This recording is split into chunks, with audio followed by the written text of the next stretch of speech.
Assalamualaikum warahmatullahi wabarakatuh. Saya Fitri Sristari dari kelas 6C akan menjelaskan tentang penyajian data dalam bentuk diagram.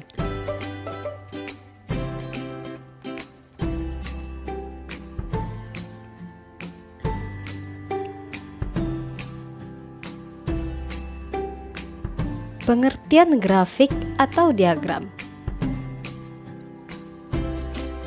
Grafik atau diagram adalah alat penyajian data statistik yang berupa lukisan, baik lukisan garis, gambar, ataupun lambang.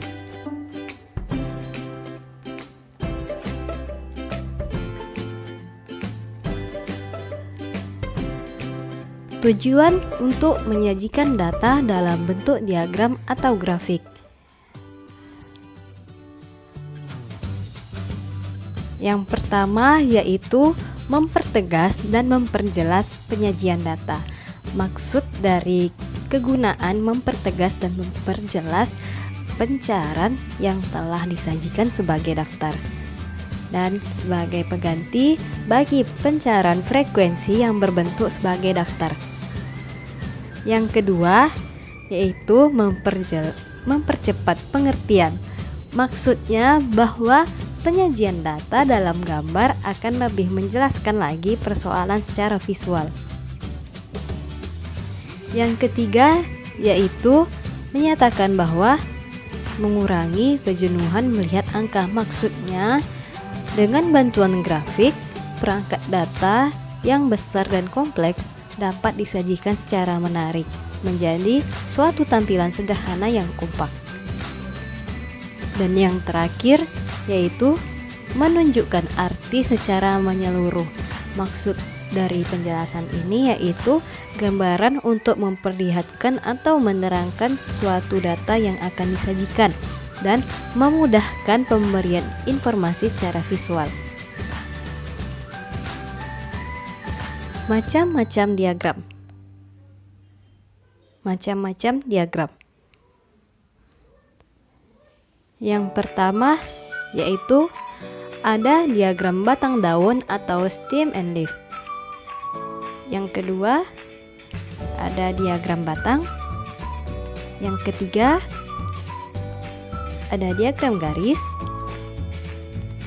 Yang keempat ada diagram lingkaran atau pie.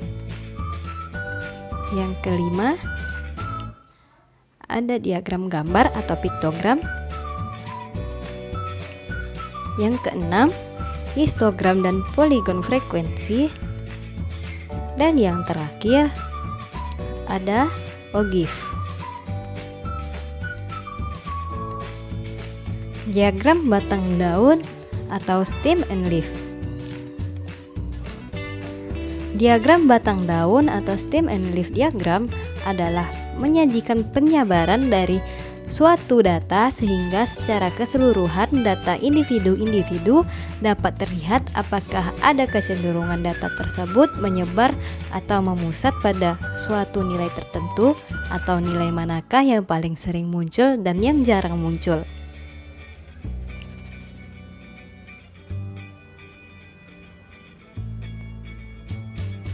Misalnya ada data yang diberikan data nilai ulangan umum seni budaya kelas 7E seperti di bawah ini.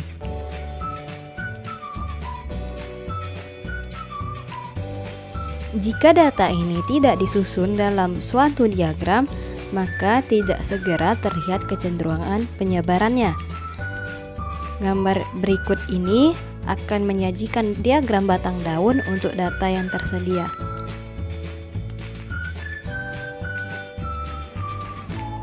Jika kita hanya memperhatikan daftar nilai ulangan seni budaya yang belum disusun dalam suatu diagram, maka tidak begitu jelas bagi kita untuk mengetahui nilai manakah yang paling banyak muncul. Namun secara kasar, kita hanya dapat mengatakan bahwa nilai-nilai tersebut berkisar di antara 40 dan 90. Artinya ada nilai 40-an, 50-an, 60-an, 70-an, 80-an, dan 90-an. Untuk membuat suatu diagram batang daun, untuk data nilai-nilai ulangan seni budaya ini masing-masing terdiri dari 2 angka seperti pada tabel yang sudah tercantum ini. Kita tetapkan angka puluhan sebagai bagian batang dan angka satuan sebagai bagian daun.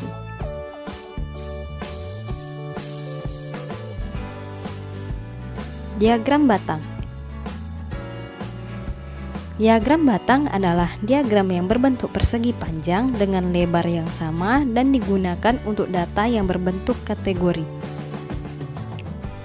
Diagram batang ada 2 jenisnya. Yang pertama ada batang tunggal atau single bar chart, yang mana kegunaan dari batang tunggal untuk menggambarkan satu hal atau permasalahan.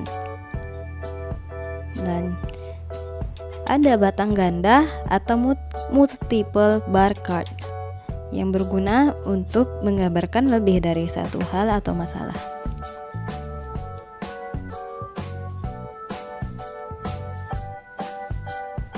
Berikut ini adalah data banyak siswa di Kota Baru jenis kelamin pada tahun 2009.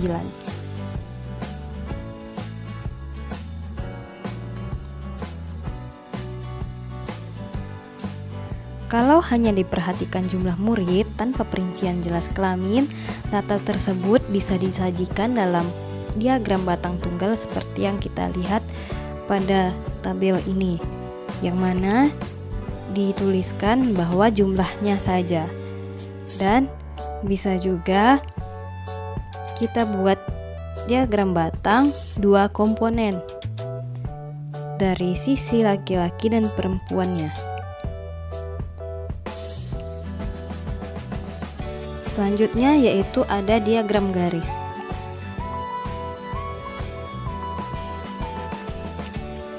Diagram garis adalah grafik data berupa garis diperoleh dari beberapa ruas garis yang menghubungkan titik-titik pada bilangan sistem salib sumbu dan digunakan untuk menggambarkan keadaan yang berkesinambungan.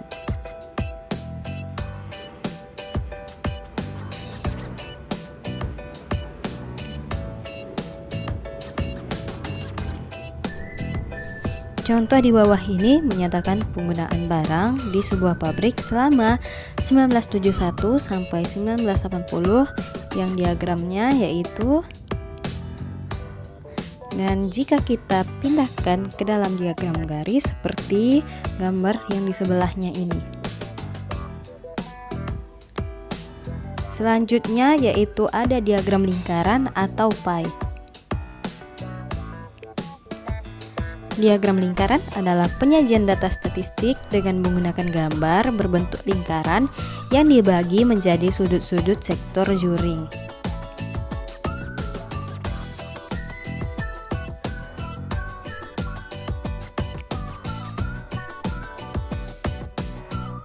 Daftar jumlah siswa SMA Pertiwi yang mengikuti pelajaran seni budaya adalah sebagai berikut.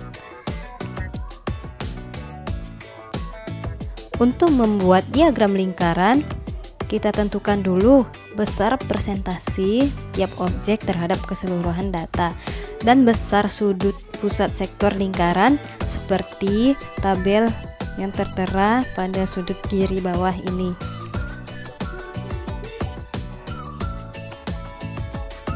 Kemudian, data tersebut kita sajikan dalam bentuk lingkaran seperti pada gambar ini, ataupun bisa juga bervariasi menjadi diagram lingkaran seperti ini.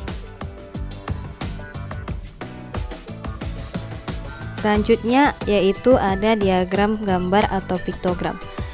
Piktogram adalah grafik data yang menggunakan gambar atau lambang dari data itu sendiri dengan skala tertentu. Misalnya daftar berikut ini menunjukkan jumlah siswa jurusan SMK 1 Kota X. Bisa kita lihat bahwa gambar satu orang itu mewakili dari 10 orang siswa.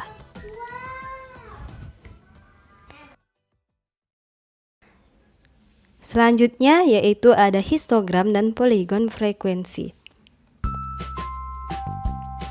Apa itu histogram?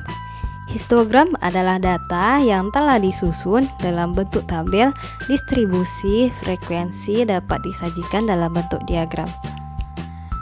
Dan pengertian poligon frekuensi yaitu titik tengah sisi atas dari histogram yang dihubungkan satu sama lain oleh ruas-ruas garis.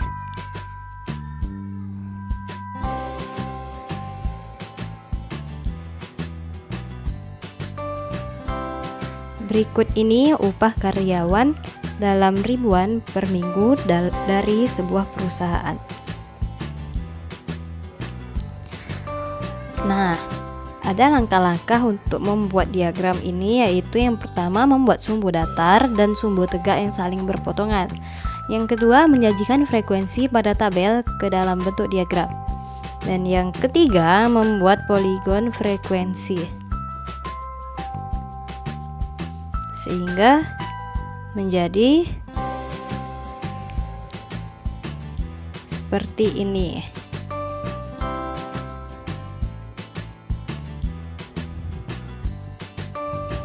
Dan yang terakhir yaitu OGIF. OGIF adalah grafik OGIF yang dibuat dari daftar sebaran frekuensi kumulatif kurang dari dan frekuensi kumulatif lebih dari. Misalnya ada data upah karyawan sebelum data digambarkan OGIF-nya. Akan tetapi sebelum itu kita terlebih dahulu tampil distribusi frekuensi kumulatifnya.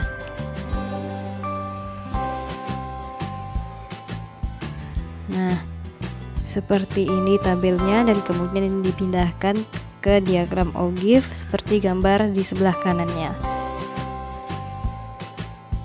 Terima kasih atas perhatiannya. Mohon maaf apabila ada kesalahan dalam penjelasan. Lebih dan kurang saya akhiri.